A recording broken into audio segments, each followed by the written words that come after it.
Terima kasih untuk puji-pujian yang telah disampaikan. Sekali lagi, selamat pagi, salam sejahtera untuk kita semua. Saudara-saudara yang kekasih dalam Tuhan Yesus Kristus, sekali lagi diinformasikan kepada kita bahwa sudah minggu yang kedua ini, jadi sepanjang 2 bulan ke depan, tema bulanan kita sebagai warga Gemim adalah terang Yesus Kristus menerangi era digital, gereja yang mengajar dan menggembalakan. Nah, ini tema yang sangat menarik. Saudara-saudara, beberapa hari yang lalu sempat saudara khusus yang pengguna Facebook atau mungkin secara umum media sosial, sudah sempat ikuti ada satu berita yang sangat viral. Sudah tahu kejadian di sekolah, di salah satu sekolah di mana itu? Di Kota Mobagu.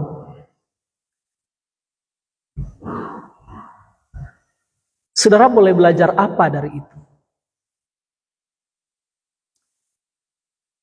Salah satu yang boleh kita pelajari adalah ini zaman di mana berita itu dengan sangat gampang menjadi heboh. Dulu masih zaman koran, wah paling kejadian hari ini, ya nanti orang tahu besok, nanti baca di koran besok. Tapi zaman ini, detik ini terjadi di suatu tempat, orang boleh langsung tahu. Entah itu berita buruk ataupun berita yang bagus, sama.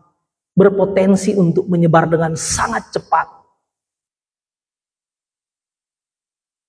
Meskipun dalam banyak kenyataan kita mendapati bahwa berita buruk itu umumnya lebih cepat menyebar daripada berita baik. Betul enggak? Umumnya berita buruk itu lebih cepat menyebar daripada berita baik. Jadi kalau gereja juga tinggal diam, misalnya tidak bersikap positif terhadap kemajuan teknologi ini, maka jangan heran dunia ini akan dipenuhi dengan berita-berita buruk. Apalagi di kalangan pemberita ada slogan begini, berita buruk itu adalah kabar baik. Itu, kalau kabar baik kadang-kadang ditutup-tutupi, tapi hal-hal yang buruk itu jadi berita bagus. Karena itu orang slogan, berita buruk adalah kabar baik bagi para pemberita. Itu sebenarnya sesuatu yang miris. Dan karena itu saya katakan ulang, gereja tidak boleh diam. Gereja tidak boleh menganggap tabu. Gereja tidak boleh menganggap kemajuan teknologi ini sebagai bencana. Sudahlah, orang mesti bersikap positif terhadap kemajuan internet ini. Orang mesti bersikap positif terhadap kemajuan teknologi ini. Tidak boleh dilihat ini sebagai bencana. Memang dua-duanya, entah hal-hal buruk, entah hal-hal yang baik, entah hal-hal yang membangun atau hal-hal yang menghancurkan, sama-sama dipermudah melalui kemajuan internet, kemajuan teknologi di era digital ini. Tapi kalau gereja diam, gereja tidak memanfaatkan ini, justru gereja akan rugi. Gereja akan rugi. Dan karena itu bagus sekali Gemim mengingatkan kita untuk merenungkan hal ini. 2 bulan ini cukup untuk menyadarkan ini. Tidak boleh lagi kita menggunakan pola-pola metode-metode tradisional dalam hal mengajar dan menggembalakan jemaat. Kemajuan teknologi ini menurut saya adalah salah satu berkat Tuhan bagi gereja.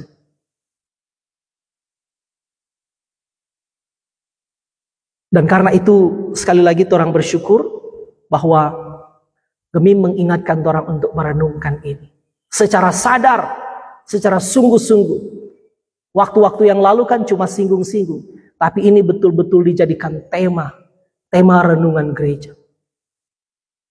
Generasi-generasi yang mungkin generasi-generasi tua yang tidak bergaul, menganggap ini tidak penting. Tapi generasi itu tinggal sedikit. Dan malah ada penelitian yang bilang Indonesia sekarang menjadi salah satu negara, ini di MTPJ kasih informasi itu tahun 2021. Tidak tahu sekarang apakah ada penelitian baru, kita juga sudah cek. Indonesia menjadi negara keempat pengguna internet terbanyak di seluruh dunia. Wah, itu luar biasa kan. Jadi orang bangsa ini juga nyandak juga terlalu bodoh.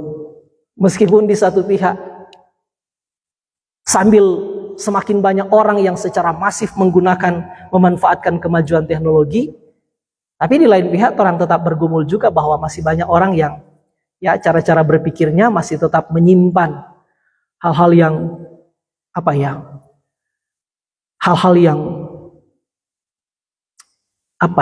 susah dilepaskan dari cara-cara berpikir. Pikirannya masih terikat dengan hal-hal yang mistik, hal-hal yang supranatural. Jadi tetap berjalan sama-sama ini. Nah, karena itu gereja harus menyadari ini, dan karena itu orang mesti bersikap. Jadi itu sekedar informasi tentang tema bulanannya dan tema mingguan di sepanjang 2 bulan ini. Nah, saudara-saudara yang kekasih dalam Tuhan Yesus Kristus,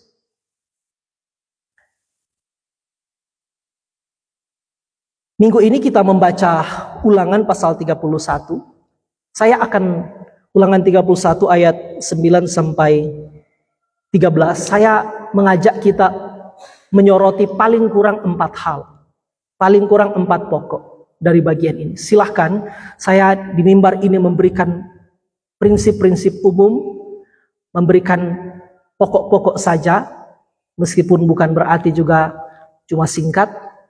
Nanti dijabarkan di ibadah-ibadah tingkatan masing-masing di kolom, di Bipra, disesuaikan dengan kebutuhan kolom, disesuaikan dengan keadaan jemaat. Sekali lagi, apa 4 hal yang kita sorot di sini?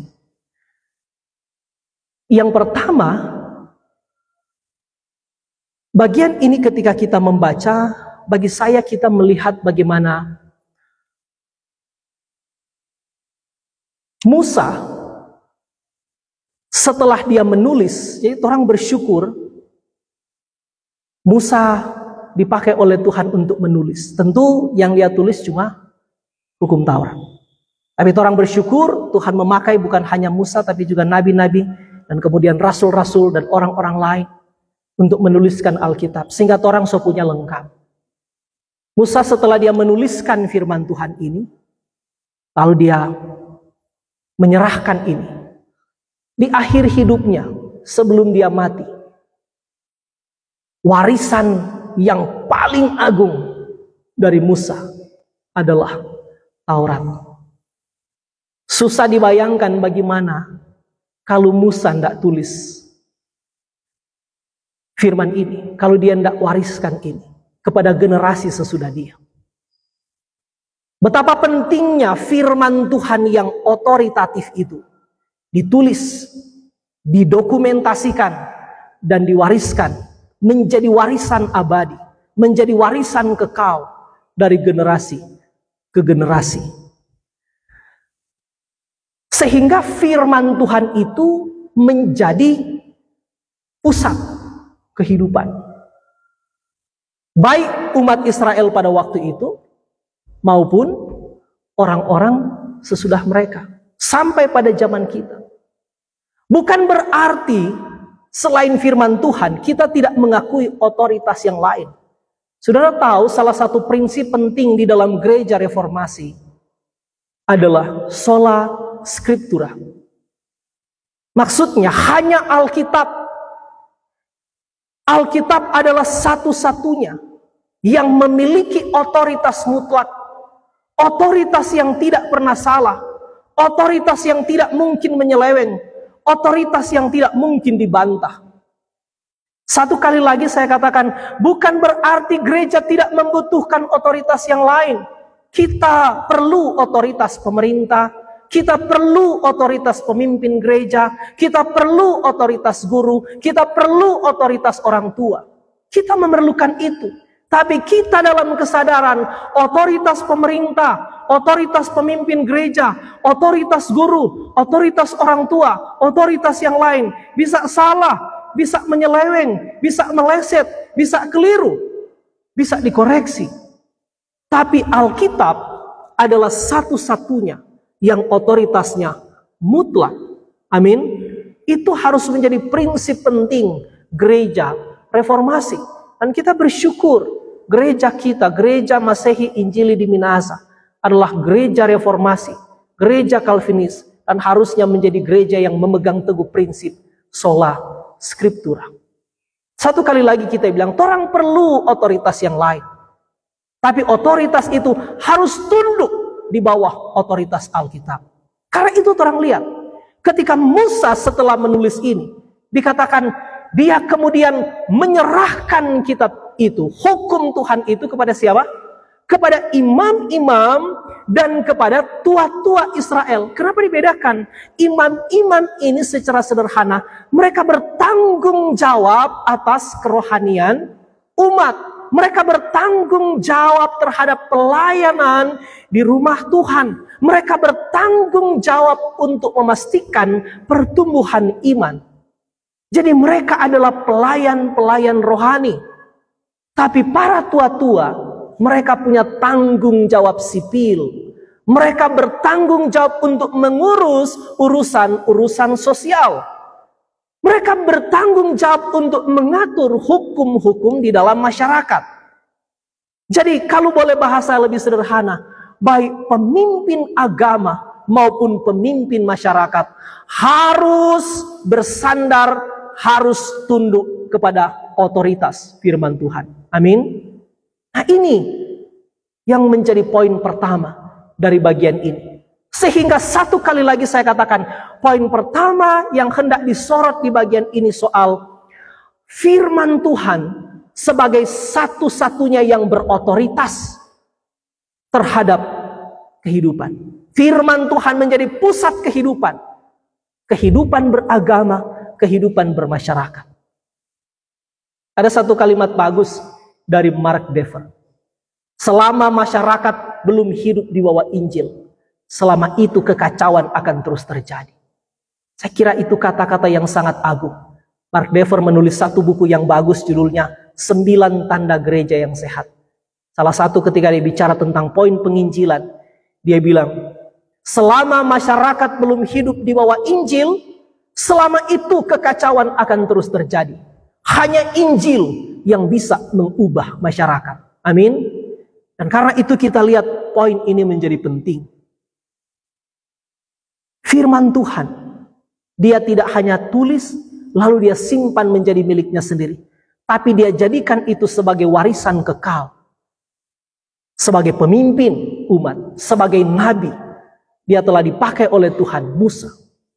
Memberikan satu kali lagi kita bilang warisan kekal. Dan bersyukur sampai pada orang hari ini. Kita balik di masalah tadi. Soal otoritas guru. Yang kita singgung di awal tadi.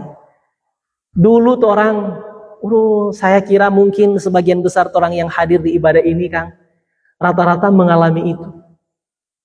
Dulu kita pe guru,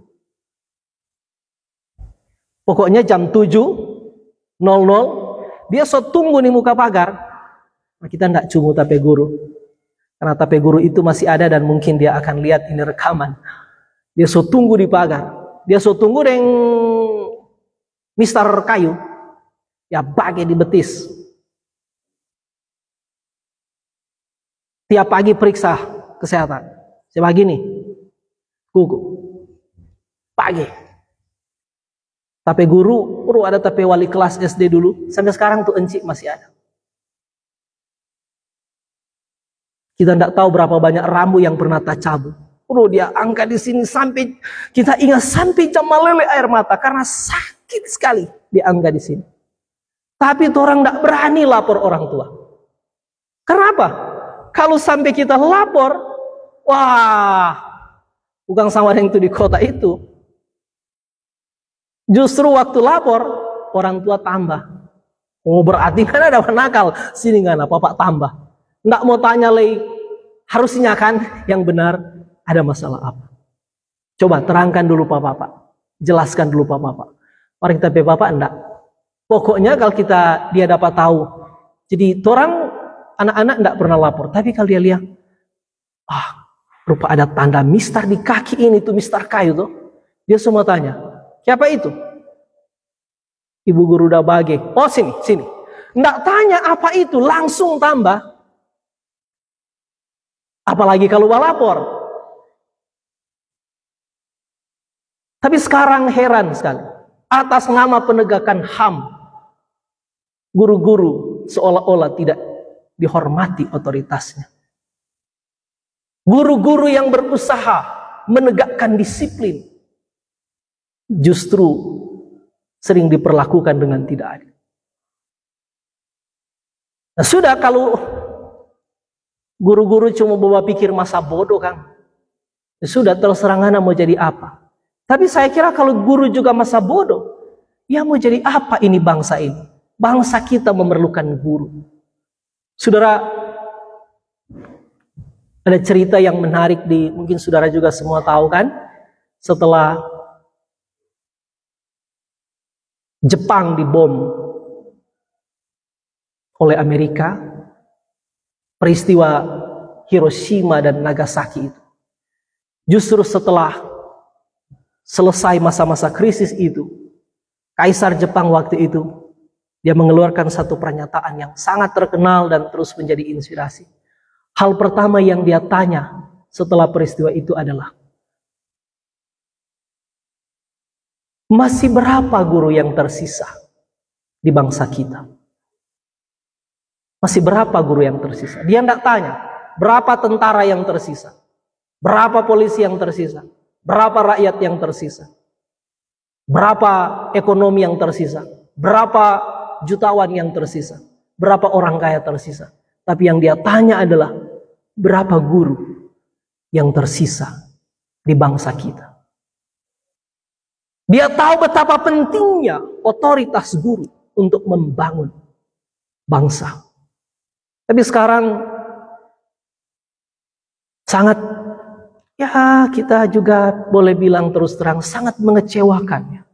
Kenapa ya? Atas nama HAM, atas nama hak asasi manusia, otoritas guru seolah-olah makin hancur.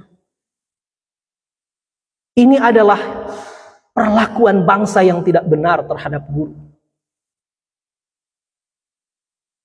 Menurut kita, ini kita tanggapan pribadi. Bukan karena tapi istri guru. Nah, tapi menurut kita ini perlakuan bangsa yang tidak benar. Orang mesti dorong pemerintah atau semua pihak terkait. Kalau perlu backing undang-undang perlindungan terhadap guru. So ada itu. Pak Guru Marli, so ada itu. Undang-undang perlindungan guru. Nggak ada, nak Kang? Belum ada. Baguslah kalau ada undang-undang memberi perlindungan bagi guru. Karena sekarang Kang, orang tua anak bisa melaporkan seenaknya. Nah, karena tidak ada undang-undang perlindungan terhadap guru kan. Karena itu bagus pemerintah kalau dengar ini, pikirkan itu. Bangsa ini akan menjadi terhormat ketika bangsa ini memberi penghormatan kepada para guru. Amin. Terang setuju itu. Tapi satu kali lagi kita bilang itu menjadi contoh. Orang menghargai otoritas-otoritas yang lain. Tetapi Alkitab adalah satu-satunya yang berotoritas mutlak. Dan saudara tahu, tidak ada buku di dunia ini yang telah diteliti sedemikian mendalam. Satu kali lagi, Tidak ada buku di dunia ini yang telah diteliti sedemikian mendalam, yang telah dipelajari dengan begitu hebat, sekaligus dikritik begitu tajam, bahkan dihujat dengan begitu luar biasa selain daripada Alkitab. Tapi Alkitab telah bertahan selama beribu-ribu tahun. Karena apa? Karena Alkitab itu adalah firman Allah. Amin. Meskipun orang akui sampai hari ini, mungkin orang yang hadir di sini tidak tahu tentang masalah-masalah itu. Tapi saudara tahu, termasuk di kampus-kampus teologi, di kampus-kampus Alkitab yang mempelajari Alkitab, di sekolah-sekolah Alkitab. Saudara tahu tidak? Sampai sekarang paling kurang masih bisa terbagi menjadi 5 kategori bagaimana orang bersikap terhadap Alkitab. Pertama, ada yang menganggap Alkitab bukan firman. Alkitab ini sama saja dengan buku-buku biasa. Dia ditulis oleh tangan manusia di zaman tertentu untuk menanggapi situasi-situasi tertentu. Jadi otoritasnya sama saja dengan otoritas buku-buku yang lain. Itu kelompok pertama. Dan gereja reformasi, gereja Calvinis menganggap ini ajaran sesat. Alkitab tidak boleh dipandang sebagai buku biasa, buku sejarah biasa, buku yang sama dengan buku-buku yang lain. Jadi ini pandangan pertama. Mereka mengatakan Alkitab bukan firman. Yang kedua, ada juga kelompok yang mengatakan Alkitab bisa menjadi firman. Maksudnya begini, ketika misalnya kita membaca suatu bagian tertentu, perikop tertentu, teks tertentu, nas tertentu, lalu misalnya terjadi semacam perjumpaan kita dengan Tuhan secara rohani, atau terjadi semacam perubahan secara rohani dalam hidup kita, maka berarti bagian Alkitab yang kita baca itu menjadi firman Tuhan bagi kita. Tapi ini pandangan berbahaya.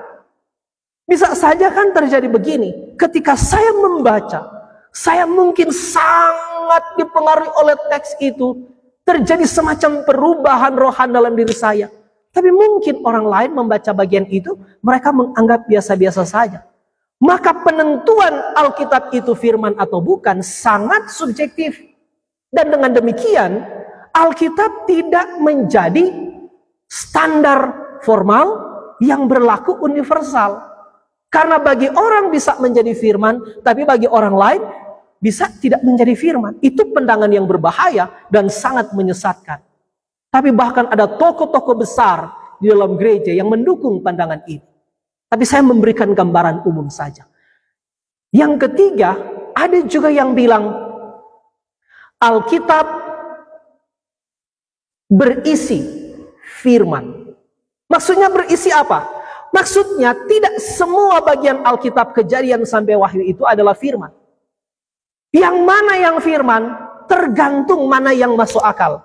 Hal-hal yang tidak bisa dijelaskan secara akal itu bukan firman. Jadi tidak semua Kejadian sampai Wahyu itu tidak semuanya firman. Sebagian firman, sebagian tidak. Karena itu mereka berkata, Alkitab berisi firman. Jadi tidak semuanya firman.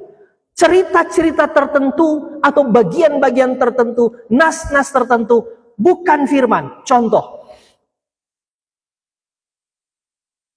kisah Yunus di dalam perut ikan. Mereka mengatakan ini tidak mungkin firman. Ini mana mungkin, ini tidak bisa diterangkan secara akal.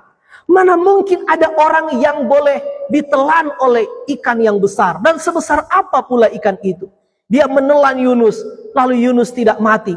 Malah dia masih bernyanyi-nyanyi berdoa di dalam perut ikan selama 3 hari. Lalu ikan memuntahkan.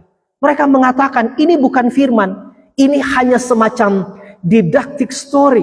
Cerita-cerita yang mengandung pelajaran moral. Cerita-cerita yang memberikan nasihat-nasihat moral. Jadi ini bukan firman Tuhan. Tapi boleh dibaca, tapi dibaca saja sebagai didactic story. Wah, itu ajaran yang sangat berbahaya. Termasuk peristiwa Maria mengandung, itu juga tidak diterima. Termasuk peristiwa-peristiwa Yesus memberi makan beribu-ribu orang. Mereka berusaha merasionalisasi dengan mengatakan, sebenarnya begini. Waktu itu semua orang ada bawa bekal. Jadi tidak betul-betul Tuhan yang bikin mujizat, memberi makan 5.000 orang. Atau juga mereka meragukan misalnya peristiwa-peristiwa Yesus berjalan di atas air. Mereka meragukan itu. Mereka menganggap itu tidak logis. Tidak bisa diterima dengan akal. Mereka lupa bahwa hal-hal yang menyangkut akal itu sebenarnya masih bisa dibagi menjadi 3 wilayah. Pertama, ada hal-hal yang masuk akal. Ada hal-hal yang tidak masuk akal karena memang salah. Yang ketiga, ada hal-hal yang melampaui akal. Masuk akal? Tidak masuk akal? Melampaui akal. Ada hal-hal yang memang tidak masuk akal karena memang melampaui akal. Orang tidak sampai akal. Tapi ketika orang tidak sampai, orang tidak mungkin mengerti hal itu. Bukan berarti kita menolak itu sebagai sesuatu yang tidak logis. Orang mesti sadar, kita mesti menyadari otak kita adalah ciptaan, sementara Allah pencipta. Otak kita terbatas, sementara Allah tak terbatas. Otak kita sudah tercemar oleh dosa, sementara Allah suci. Mana mungkin ciptaan yang terbatas, yang sudah tercemar oleh dosa, mampu menangkap seluruh realita, mampu menerangkan secara jelas, tuntas, dan sempurna realitas tentang Tuhan dan kehendaknya. Tidak mungkin. Justru John Calvin bilang, kita ketika tidak bisa menerangkan segala sesuatu tentang realitas Tuhan, biarlah justru itu menjadi sarana kita terkagum-kagum tentang Tuhan dan tentang perbuatan-perbuatannya yang ajaib. Itu saya kira kalimat yang sangat luar biasa. Jadi yang pertama, ada yang mengatakan Alkitab apa? Alkitab bukan firman, ini salah. Alkitab bisa menjadi firman, ini salah. Alkitab berisi firman, ini salah. Yang keempat, ada juga yang bilang Alkitab adalah firman, tetapi belum sempurna. Maksudnya, masih sangat terbuka kemungkinan pada wahyu baru. Masih sangat mungkin 66 kitab ini akan bertambah. Seiring dengan penemuan-penemuan di bidang arkeologi atau di bidang pengetahuan, ilmu pengetahuan yang lain, mereka mengatakan masih mungkin ini bertambah. Mereka menganggap Tuhan masih terus memberikan wahyu kepada orang-orang di sepanjang abad bahkan setelah Alkitab ini selesai ditulis, setelah Alkitab ini dikanonkan, mereka menganggap Tuhan masih terus berbicara secara langsung kepada orang-orang di zaman tertentu sesuai dengan kehendaknya. Nah, salah satu praktek ini sebenarnya ada di dalam gereja-gereja karismatik. Kenapa saya mengatakan itu? Lihat misalnya, kalau misalnya ada hamba Tuhan bilang begini, saudara-saudara, tadi malam Tuhan berbicara kepadaku. Itu sebenarnya adalah salah satu bentuk implementasi dari pemahaman bahwa Alkitab ini belum tuntas, belum selesai. Jadi dia menganggap Tuhan sekali-sekali masih datang bicara. Saudara percaya enggak kalau ada hamba Tuhan yang bilang, tadi malam Tuhan berbicara kepadaku. Tuhan bicara apa ke kamu? Orang kalau dengar orang begitu, tanya, Tuhan dah bicara apa Bapak Ibu, hamba Tuhan? Apakah Tuhan membicarakan sesuatu yang baru, yang belum pernah dituliskan di sini? Kalau dia bilang, oh sudah, pernah ditulis, tapi Tuhan memberitahu sekali lagi. Itu menurut saya omong kosong. Apa Tuhan begitu? Mungkin Tuhan berpikir begini, oh memang katuk kita tulis di sini, mar dia belum sampai baca, kita mau bilang langsung pada dia. Sudah tidak usah percaya, itu omong kosong. Atau misalnya kalau dia bilang, memang belum pernah ini dikatakan di dalam Alkitab. Oke, orang minta, Bapak Ibu tulis itu yang Tuhan dah bicara tadi malam, lalu bawa di LAI, Lembaga Alkitab Indonesia, untuk dicetak sebagai kitab ke-67. Kira-kira lain mau bilang apa? Omong kosong, ini tai minyak ini. Jadi saudara, itu cara-cara menipu orang yang tidak belajar. Mereka sebenarnya ingin mengatakan, kami ini lebih dekat dengan Tuhan dibanding hamba Tuhan manapun. Karena itu Tuhan masih berbicara terus kepada kami. Dan itu bisa sangat berbahaya kan? Berarti implikasinya apa? Berarti Alkitab yang ada sekarang belum sempurna. Belum sempurna. Karena masih terbuka kemungkinan datangnya wahyu baru. Dan gereja reformasi, gereja reform, gereja Calvinis berdiri teguh mengatakan ini ajaran sesat. Ini ajaran yang tidak benar. Yang kelima, terakhir, ada mereka yang mengatakan Alkitab adalah firman. Satu kali lagi kita ulang. Ada yang bilang Alkitab bukan firman, ini salah. Alkitab bisa menjadi firman, ini salah. Alkitab berisi firman, ini salah. Yang keempat, Alkitab adalah firman tetapi belum sempurna, ini salah. Masih terbuka kemungkinan pada wahyu baru, masih mungkin bertambah, mungkin ada kitab 67, 68 dan seterusnya. Ini salah. Yang kelima, Alkitab adalah firman Allah, sudah sempurna, sudah cukup, sudah selesai, tidak diperlukan wahyu baru. Dan firman yang ada pada kita, Alkitab yang ada pada kita adalah firman Tuhan yang sempurna. Ini pandangan gereja reform, ini pandangan Calvinis. Orang gereja Calvinis, gereja reform harus terus berdiri pada pengakuan tentang Alkitab adalah firman Allah. Sudah cukup, sudah sempurna, sudah selesai, tidak diperlukan wahyu baru. Bahkan Alkitab adalah firman Tuhan, itu benar pada dirinya sendiri. Bahkan John Calvin bilang, Alkitab adalah firman Allah. Itu tidak bergantung pada pengakuan kita. Seolah-olah kalau kita mengakui Alkitab sebagai firman Allah, dia baru menjadi firman Allah. Atau sebaliknya, ketika kita tidak mengakui Alkitab sebagai firman Allah, maka otoritasnya menjadi hancur, menjadi lemah. Tidak. Alkitab pada dirinya sendiri, dia benar sebagai firman Allah, tidak membutuhkan dukungan, tidak membutuhkan pembelaan, tidak membutuhkan pengakuan. Justru ketika kita tidak mengakui, kita yang rugi. Alkitab tidak rugi apa-apa. Alkitab pada dirinya sendiri, Alkitab itu adalah firman Tuhan. Dan karena itu dia memiliki otoritas mutlak.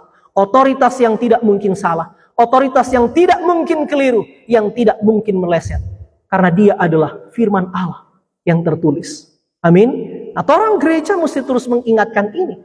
Jadi peduli amat dengan upaya-upaya untuk melemahkan, menghancurkan otoritas Alkitab. Satu kali lagi saya katakan tadi. Tidak ada buku yang telah diteliti selama berabad-abad. Tidak ada buku yang telah dipelajari selama berabad-abad. Tidak ada buku yang telah dikritik selama berabad-abad. Tidak ada buku yang telah dihujat selama berabad-abad. Lebih tajam daripada yang ditujukan kepada Alkitab. Tapi Alkitab tetap ada sampai hari ini. Tetap bertahan, tetap berotoritas. Karena dia adalah firman Allah yang punya otoritas. Dan dia akan terus diwariskan.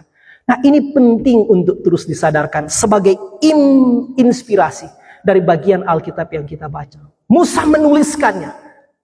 Karena itu harus dia lakukan. Karena Alkitab itu harus menjadi sesuatu yang sangat berotoritas.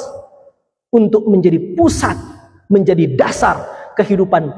Dalam kehidupan beragama maupun dalam kehidupan bermasyarakat. Itu pertama. Yang kedua, setelah dia menulis, dia menyerahkan, dia memberikan, lalu diikuti dengan perintah untuk apa? Diperintahkan Musa kepada para imam maupun kepada tua-tua Israel. Untuk apa? Untuk membacakan. Di sini kata-kata kunci yang digunakan. Membacakan supaya umat mendengarkan, supaya umat belajar takut akan Tuhan, supaya umat melakukan dengan setia. Kata-kata kunci yang bagus.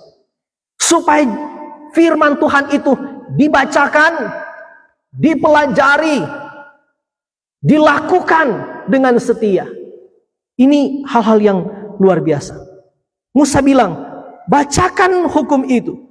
Supaya umat mendengarkan, supaya mereka belajar, supaya mereka melakukan dengan setia. Meskipun memang di sini dikatakan, di mana tempat itu dibacakan.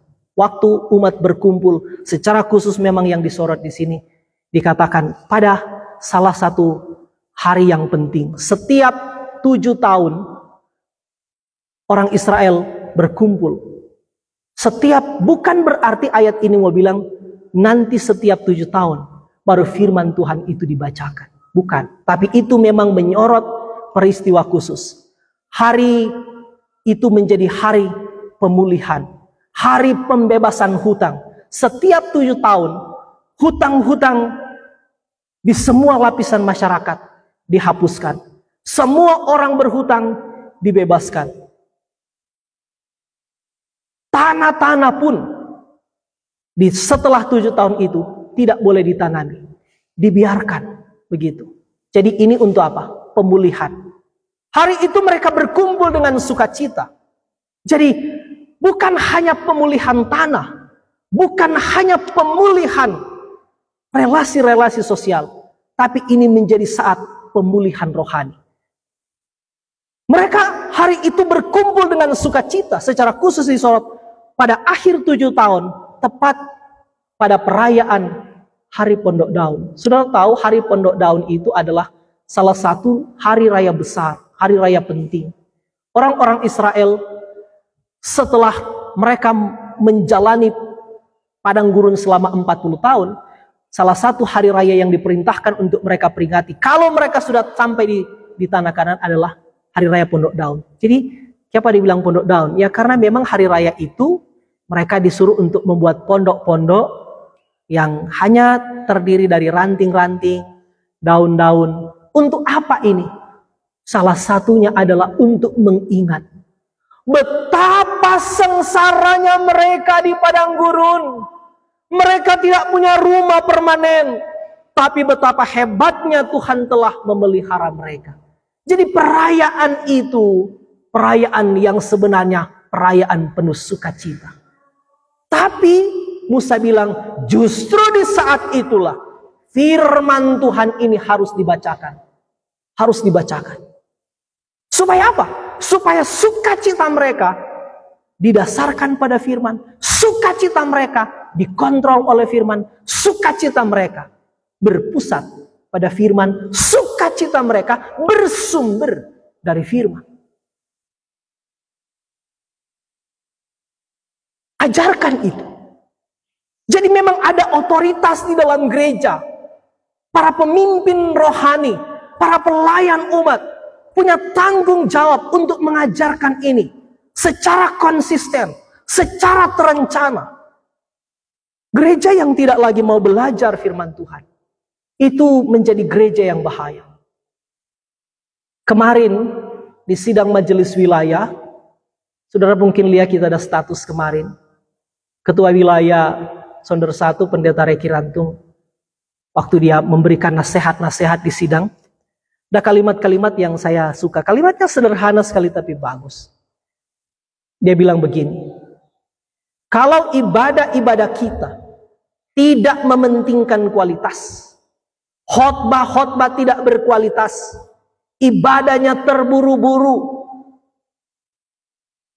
akan menjadi ibadah formalitas. Kalau saudara baca di Kamus Besar Bahasa Indonesia, formalitas itu dia arti apa? Salah satu arti formalitas artinya basa-basi. Ibadah-ibadah yang tidak mementingkan kualitas. Ibadah-ibadah yang tidak mementingkan kualitas pengajaran. Ibadah yang sukanya terburu-buru, cepat-cepat. Ibadah singkat. Ibadah pendek-pendek, khotbah pendek-pendek. Justru akan menjadi ibadah yang basa-basi, formalitas. Dan pasti ibadah seperti itu tidak akan membawa jemaat semakin dekat dengan Tuhan. Itu kata-kata yang bagus. Karena itu kita kutip lalu kita bikin status kemarin. Saudara, berapa banyak waktu yang orang gunakan untuk membaca firman, mempelajari firman. Ada seorang pengajar Alkitab di Inggris yang selalu kalimatnya sangat-sangat sering saya kutip. Seorang pengajar Alkitab di Inggris namanya David Pawson. Dia mengatakan kalimat begini. Mempelajari Alkitab mungkin tidak akan membuat kita lebih pintar. Tapi mempelajari Alkitab pasti membuat kita lebih berhikmat. Kepintaran memang kita perlukan, misalnya untuk menjadikan hidup kita lebih kaya. Tapi hikmatlah yang kita perlukan untuk membuat hidup kita semakin berkenan kepada Allah. Amin. Satu kali lagi kita bilang, ini kalimat menurut kita bagus sekali. Mempelajari Alkitab mungkin tidak akan membuat kita lebih pintar. Ya memang anak-anak mesti pintar, belajar matematika, belajar fisika, kimia. Untuk mau jadi kaya mesti belajar manajemen keuangan, mesti belajar bisnis. Tapi untuk membuat hidup kita berhikmat, untuk mempelajari firman Tuhan, maka kita dijadikan berhikmat. Jadi satu kali lagi dia bilang, mempelajari Alkitab mungkin tidak akan membuat kita lebih pintar, tapi mempelajari Alkitab pasti membuat kita lebih berhikmat. Kepintaran memang kita perlukan, misalnya untuk menjadikan hidup kita lebih kaya. Tapi hikmatlah yang kita perlukan untuk membuat hidup kita. Alkitab yang kita perlukan, firman Tuhan kita perlukan untuk membuat kita semakin berhikmat, semakin berkenan kepada Allah. Saya mengutip kata-kata lagi yang bagus dari Martin Luther, Bapak Reformasi Gereja. Martin Luther bilang begini, kenapa kita harus mendengarkan Injil setiap hari? Karena setiap hari kita melupakannya. Setiap hari dia bilang. Setiap hari. Bukan satu minggu satu kali. Dan karena itu termasuk kita bilang. Bersangkut paut dengan tema bulanan, tema mingguan. Maka gereja harus terus menjadikan termasuk kemajuan teknologi ini sebagai salah satu berkat dari Tuhan untuk gereja. Menjadi salah satu sarana yang memudahkan pengajaran firman Tuhan. Boleh menyebarkan firman Tuhan.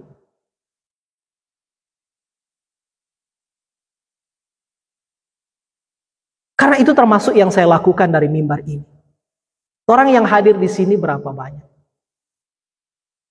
Tapi setelah direkam dan setelah 1 minggu dievaluasi, boleh ada beribu-ribu orang yang dengar, menjangkau. Supaya di internet pun jemaat boleh berjumpa dengan firman Tuhan. Jadi kita tidak boleh menganggap tabu. Justru gereja, mari orang sadar. Kemajuan teknologi ini menjadi salah satu berkat bagi gereja. Menjadi sarana pemberitaan firman. Kenapa? Ada satu kalimat lagi yang saya ingin kutip dari David Pawson. Dia bilang begini. Kalau gereja hanya diam, kalau gereja tidak mengajarkan umat untuk mencintai Tuhan, maka dunia akan mengajarkan umat untuk mencintai dunia. Kemajuan teknologi ini tidak boleh kita anggap sebagai suatu bencana. Ya, memang akan terjadi peperangan rohani, tapi gereja harus terus bersikap. Pengajaran-pengajaran, kerja-kerja pemberitaan tidak lagi secara tradisional. Penting. Meskipun orang sadar, ini kemajuan teknologi tidak akan menggantikan tanggung jawab kita untuk melakukan perjumpaan-perjumpaan secara pribadi. Tapi dalam pengalaman saya telah mengalami, merasakan, menyaksikan bagaimana dampaknya ini luar biasa. Satu waktu, saudara, kita pernah cerita di sini, kita di Tomohon berjalan-jalan di muka pertokoan situ. Satu waktu kita lihat, masih agak jauh, kita lihat ada tuh ibu berbahagia apa kita. Siapa nih ibu berbahagia? Kita tidak kenal juga siapa dia. Kita tidak pernah lihat dia punya muka. Siapa dia? Kita berbahagia. Kita juga tidak enak. Tuh, tunduk. Tapi dia bahagia. Makin dekat, rupanya makin responsif dia. Pada dekat kamari, dia bilang, pendeta Hami Kang. Dia bilang, iyo ibu. Pendeta makasih untuk berkat-berkat tiap hari kita lihat di Facebook. Dia bilang, ibu siapa putih? Dari mana? Kong dia jelaskan. Dari sini. Karena kita pikir-pikir kurang kaget memang kita so pernah pimpin KPI atau apa di situ, tapi ternyata kampung itu kita tidak pernah pergi. Kita bilang, ibu penama siapa? Sorry ya, kita kasih yang udah tidak hafal sama tuh teman di Facebook. So 15.000 pengikut di situ. Kalau dia bilang DP nama, bilang, oh oke, nanti kita cari. Oh kita periksa, oh memang dia rutin mengikuti. Sampai di pastori kita buka-buka DP profil. Oh pantas kita tidak dapat kenal, karena kote DP foto profil, dia so ukir alus sekali, mulus sekali.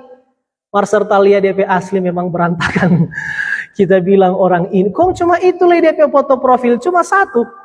Kita bilang ini orang, kalau hilang, polisi susah mau cari.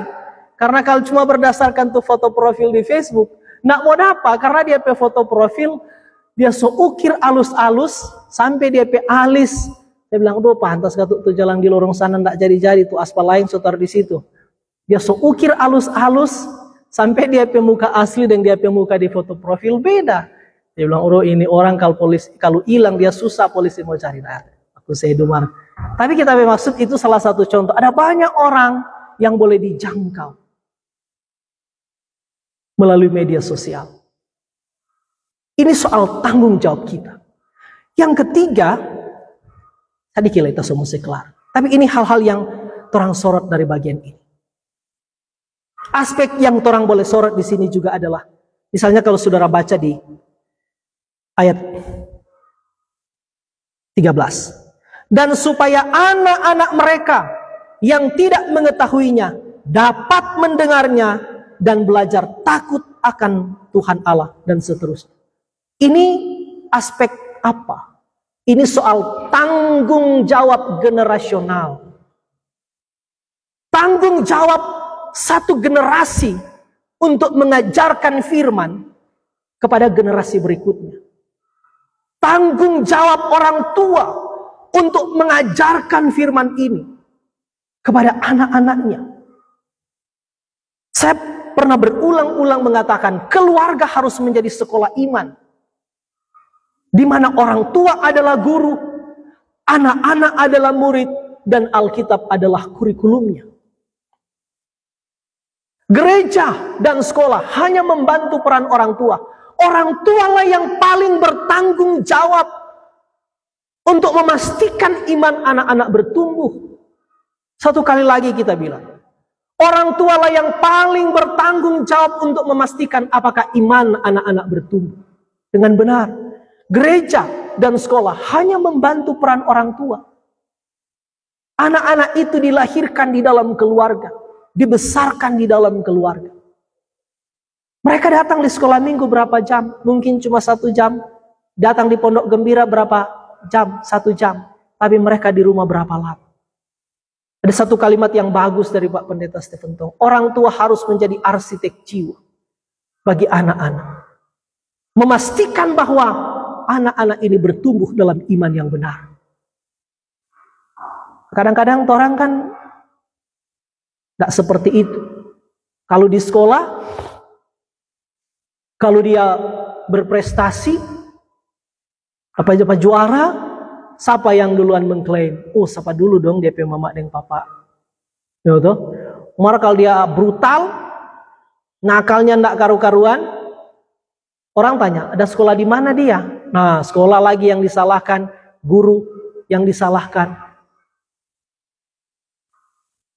Padahal maju mundurnya iman anak-anak itu menjadi tanggung jawab utama orang tua. Satu kali lagi kita bilang nih, gereja dan sekolah itu hanya membantu peran orang tua. Karena itu aspek yang disorot di sini, aspek ketiga. Tanggung jawab generasional untuk mengajarkan, untuk mewariskan firman ini kepada generasi-generasi berikutnya. Orang bertanggung jawab. Ada satu kalimat yang hampir mirip dengan kalimat yang saya kutip tadi dari David Powson. Dia bilang begini.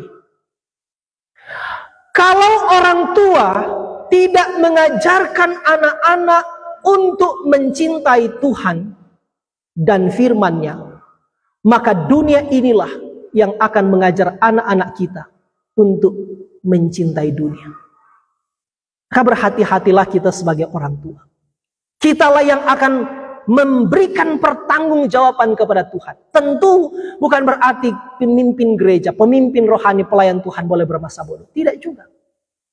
Kita sebagai pemimpin pelayan akan berjuang semaksimal mungkin. Akan berupaya semaksimal mungkin. Karena itu diperlukan kerelaan hati dan dukungan juga dari jemaat. Ketika orang berusaha mengurai firman Tuhan ini. Berusaha dengan penuh tanggung jawab mengajarkan firman Tuhan ini. Tidak hanya di mimbar-mimbar seperti ini tentu. Orang juga hampir hari-hari naik turun rumah kan. Bapak Ibu lihat. Orang kadang-kadang kita di pelayanan doa, pelayanan ulang tahun. Cuma satu ayat tuh baca. Tapi harus diurai dengan teliti, dengan penuh tanggung jawab. Dan tetap setia pada firman Tuhan. Tetap setia pada Alkitab.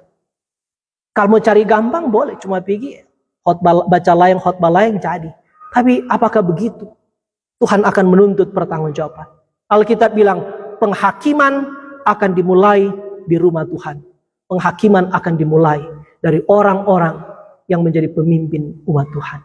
Karena mereka yang paling banyak mengerti firman, mereka yang paling banyak mengajarkan firman Tuhan, mereka yang menggunakan ukuran-ukuran firman Tuhan diukurkan kepada orang lain, mereka yang akan pertama-tama dihakimi. Dan karena itu orang tentu pendeta penatua dia akan punya tanggung jawab untuk terus memperlengkapi diri.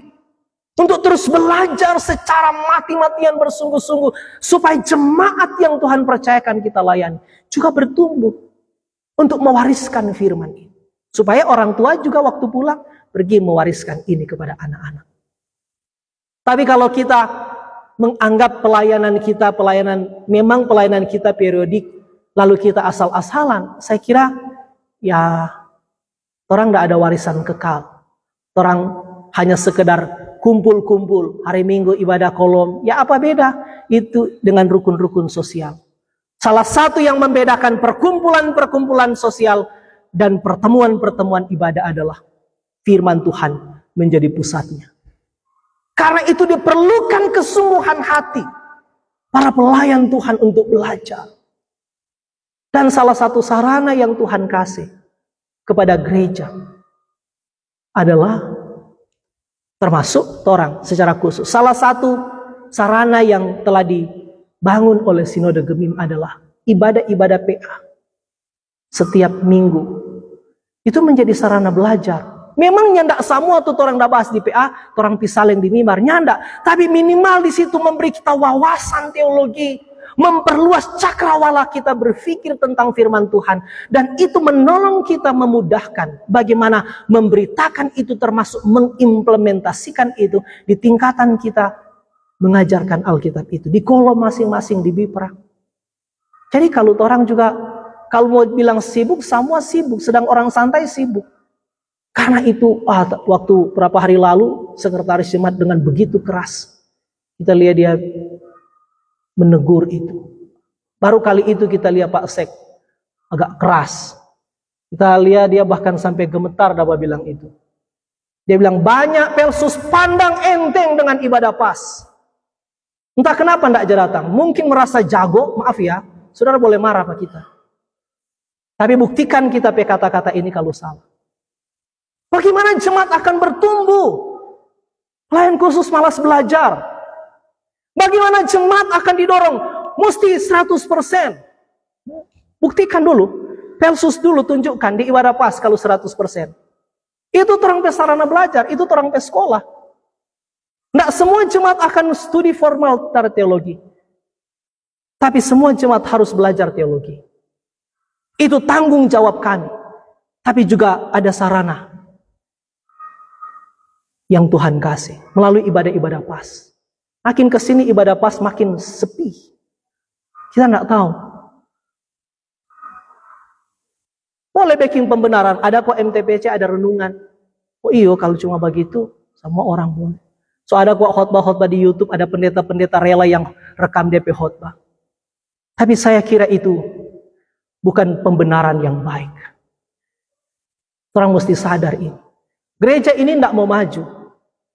Salah satunya penentu kemajuan gereja adalah hamba-hamba Tuhan, pelayan Tuhan yang mau rela memperlengkapi diri, rela belajar firman Tuhan. Saya kira kata-kata yang saya baru sebutkan tadi tidak enak. Saya tahu tidak enak itu, terutama di kalangan teman-teman PLSU. Saya tahu. Tapi saya rela untuk saudara marah. Tapi saya rela saudara marah daripada Tuhan marah karena kita tidak bilang. Orang minta jemaat hadir 100%, di kolom 100%. Tapi orang sendiri di ibadah pas tidak hadir kok. Harusnya bertobat kalau tersinggung. Sibuk, semua orang sibuk. Oke, yang keempat terakhir. Ada poin yang menarik yang saya ingin sorot dari bagian ini soal inklusivitas firman Tuhan. Apa sih itu? Maksudnya begini. Ternyata perintah Musa untuk mengajarkan firman, bacakan firman, bukan hanya kepada orang Israel, tapi juga kepada orang-orang asing. Itu yang disebutkan di sini kan? Seluruh bangsa itu berkumpul, laki-laki, perempuan, anak-anak, orang asing. Jadi maksudnya apa? Firman Tuhan ini tidak boleh hanya kita nikmati.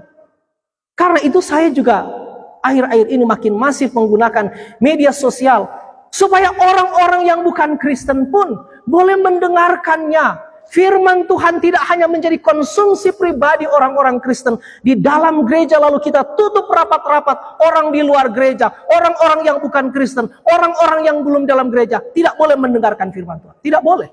Ini harus disebarkan, harus diberitakan supaya semakin banyak orang yang mendengarkan firman Tuhan. Firman Tuhan ini bukan hanya disimpan di dalam gereja, bukan hanya menjadi milik kita. Karena itulah bagus ini Gemim sorot. Bagaimana terang Kristus itu menerangi era digital ini. Secara khusus didorong kita untuk menjadikan kemajuan teknologi ini menjadi sarana pengajaran, sarana penggembalaan, sarana memberitakan Injil, sarana untuk menjangkau semakin banyak jiwa bagi Kristus. Firman Tuhan ini harus terus-menerus diberitakan selama Tuhan Yesus belum datang. Amin. Tuhan Yesus memberkati kita semua. Jika masih ada puji-pujian, diberi kesempatan. Puji-pujian saat ini diundang pelayan khusus dan seluruh anggota jemaat Kolom Mojo.